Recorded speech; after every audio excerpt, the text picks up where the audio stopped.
Hi viewers எல்லோருக்கும் வணக்கம். இன்னைக்கு சுற்றும் விழி சுடரே நாடகத்தில் சுடர் பாப்பாவும் கேப்டன் சாரும் பேசிக்கிட்டே வராங்க ஸ்கூலுக்கு வரும்போது அப்போ சுடர் கேட்குறாங்க, கேப்டன் எதுக்கு நீங்கள் மகேஷை விட்டுட்டு வந்துடுறீங்க, நீங்கள் மகேஷ் கூடவே வரலாம்ல அப்படின்னு சொல்லி கேட்குறாங்க.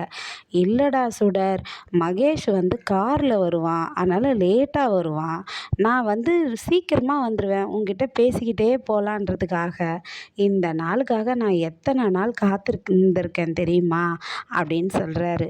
அப்படியா, ஏன் கேப்டன், உங்களுக்கு என் மேலே அவ்வளோ அன்பா, உங்களுக்கு என்னை ரொம்ப பிடிக்குமா அப்படின்னு.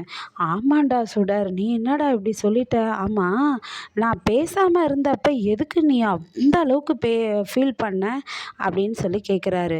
இல்லை கேப்டன், எனக்கு ரொம்ப பிடிக்கும் உங்களை, நீங்கள் நான் அம்மா கூட ஸ்கூல் போகும்போதெல்லாம் நீ மறைஞ்சு மறைஞ்சு நின்று பார்ப்பீங்க, நீங்கள் ரொம்ப அன்பாக பழகுவீங்க, உங்ககிட்ட பேசக்கூடாதுன்னு சொன்னதும் எனக்கு ரொம்ப ஃபீல் ஆயிடுச்சு, அதனால தான் எனக்கு ஜுரம் வந்துருச்சு.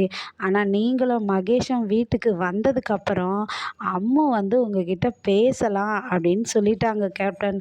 அதுக்கப்புறம் தான் எனக்கு ரொம்ப சந்தோஷமாச்சு. இனிமேல் உங்ககிட்ட பேசினாக்கா விளையாடினாக்கா எங்கே பார்த்தாலும் எங்கே போனாலும் வந்தாலும் அம்மு என்னை திட்டவே மாட்டாங்க அப்படின்னு சொல்கிறாங்க சுடர் பாப்பா. அதுக்கப்புறம் கேப்டனுக்கு ஃபோன் வருது வெற்றிக்கு. யாரோ ஃப்ரெண்டுங்க பண்ணுறாங்க, என்னன்னு தெரியல வெற்றி, கொஞ்சம் இங்கே வேலை மேலே பிரச்சனையாக இருக்குது, கொஞ்சம் வந்துட்டு போயேன் அப்படின்றாங்க. சரி சுடர், எனக்கு ஏதோ எமர்ஜென்சியாக நான் போகிறேன்னு சொல்லிட்டு சுடரை பார்த்துக்கிட்டே பின்னாடியே கால் வச்சு நடந்து போகிறாரு பேக்லேயே.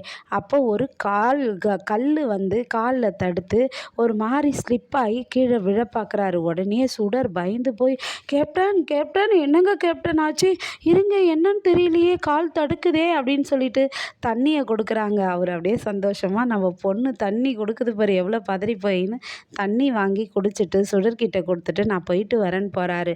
ஆனால் இந்த கருணாகரன் என்ன பண்ணுறாருன்னா, கருணாகரன் உயிரையே காப்பாற்றினது வெற்றி தாங்க. ஆனால் இந்த கருணாகரன் வெற்றியை கொலை பண்ணுறதுக்காக திட்டமிடுறாரு, அடியாட்கள்லாம் வச்சிருக்கிறாரு. ஒரு கோயில் பஞ்சாயத்துக்கு ஒரு பிரச்சனைக்கு போயிட்டு வர இடத்துல அவர் பைக்கை நிறுத்திட்டு போகும்போது பார்த்தா பைக்கெல்லாம் பஞ்சர் ஆகிருக்கு. ஏன் என்னன்னு பார்த்தா அடியாட்கள்லாம் வெற்றியை அடித்து கொண்டு இது பண்ணுறாங்க, வழி மறைச்சி பண்ணுறாங்க. ஆனால் வெற்றி என்ன பண்ணுறாருன்னா அவங்கள எல்லாரையும் அடிச்சிடுறாரு. அப்போது சுடருக்கு யாரையுமே அடிக்க மாட்டேன்னு சத்தியம் பண்ணது சத்தியம் ஞாபகம் வருது. அதுக்கப்புறம் சாரிடா சுடர், நான் உனக்கு சத்தியம் பண்ணேன் யாரையுமே அடிக்க மாட்டேன்னு, ஆனால் இப்போ நான் அவங்களெலாம் அடிக்கலைன்னா எனக்கு பிரச்சனை ஆகிடும்னு சொல்லிட்டு அடிச்சிடுறாரு. அடிச்சிட்ட பிறகு கருணா கிட்ட என்னன்னு தெரியல கருணா, நீ எதுக்கு நான் கால் பண்ணேன்னா நீ பத்திரமா சேஃபாக இரு, என்னவோ நடக்கிறது எல்லாம் கெட்டதாகவே இருக்குது, எனக்கு ஏன்னு தெரியல, தப்பாக படுது மனசுக்கு அப்படின்னு சொல்கிறாரு. அப்போ கருணா என்ன சொல்கிறாருன்னா, சரி பரவாயில்லப்பா நீ போ, நான் பார்த்துக்கிறேன், அதெல்லாம் எதுவும் நடக்காது அப்படின்றாரு. இவனை எப்படியாச்சும் கொலை பண்ணலான்னு பிளான் பண்ணால் பிளான் எல்லாமே மாறியே போதே அப்படின்னு சொல்லிட்டு கருணா நினைக்கிறாரு. அதுக்கப்புறம் சுடர் பாப்பா வீட்டில் தியா பாப்பாவும் இருக்காங்க. தியா பாப்பா வயிறு வலியில் ரொம்ப அழுகுறாங்க. அப்போ அவங்க அம்மா திட்டுறாங்க. அதுக்கு தான் நான் சாக்லேட்லாம் சாப்பிடாதீங்கன்னு சொல்கிறேன், கண்ணா பின்னான்னு சாக்லேட் சாப்பிட்றதுனால தான் வயிறு வலியாக இருக்குதுன்றாங்க. அப்போது தியா பாப்பா சொல்கிறாங்க, எனக்கு வயிறு வலிச்சுக்கிட்டே இருக்குது, இப்போ சொன்னாக்கா நீங்கள் திட்டுவீங்கன்ட்டு தான் நான் சொல்லாமல் இருக்கேன், இப்போ கூட எனக்கு வலிச்சுக்கிட்டே தான் இருக்குது அப்படின்னு சொல்லிட்டு அழுகுறாங்க. உடனே தியா பாப்பாவுடைய அப்பா வாடா அப்பனா ஹாஸ்பிட்டல் கூப்பிட்டு போகிறேன் அப்பான்றாரு. அவங்க அம்மா இல்லை எதனா டானிக் தராங்க அப்படின்றாங்க. அப்போ அபி என்ன சொல்கிறாங்கன்னா, என்னை தப்பாக நினச்சிக்காதீங்க, மன்னிக்கவும், தியா பாப்பாவை வயிறு வலிக்குது, பசிக்க மாட்டேன்துன்றாங்க, எதுக்காக இருந்தாலும் ஹாஸ்பிட்டல் கூட்டிகிட்டு போய் செக் பண்ணுங்க அப்படின்றாங்க.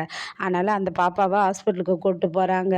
அதுக்கப்புறம் வெற்றி உக்காண்ட்ருக்கும்போது திவ்யாவும் உக்காந்துட்ருக்காங்க. என்ன திவ்யா பிஸியாக உக்காந்துட்ருக்கேன்னு பேசும்போது, நீ வேற வெற்றி, கம்முனிரு வெற்றி அப்படின்னு ஏதோ சொல்லும்போது உடனே கருணாகரன் யோசிக்கிறாரு, இவனை சாகடிக்க போகிறோன்னு அவனுக்கு தெரியாமலேயே ஜாலியாக இருக்கிறான், இருந்துக்கிட்டோம் அப்படின்னு கருணா நினைக்கிறாருங்க.